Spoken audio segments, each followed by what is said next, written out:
do you find as you in terms of actually doing the exercise, are there particular tools, or would you rather label everything broadly under foresight? Like, so scenario planning, like if you back in the day when we all did MBA, right? There was the scenario planning.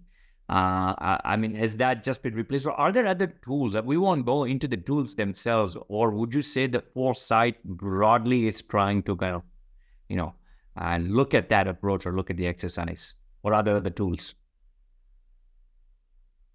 Yeah, so most people actually learn about or come to foresight through scenarios. They have some type of experience, like you said, whether it's an MBA module or whether it's through an organizational exercise.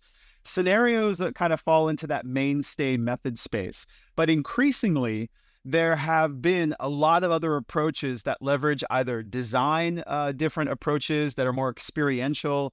I use a lot of games and simulations precisely because we're trying to create more innovation in how we engage people, but we're also learning more that it's critical to meet people where they are. So one quick example, when I was at the Red Cross Red Crescent, we had a challenge doing a global strategy for 10 years. How do we talk to an organization of somewhere between 11 and 14 million people? It's impossible to know exactly how many people, and how do we engage with them? And specifically, how do we engage volunteers? So we worked with a partner to build a game about the future of the organization that was played on WhatsApp.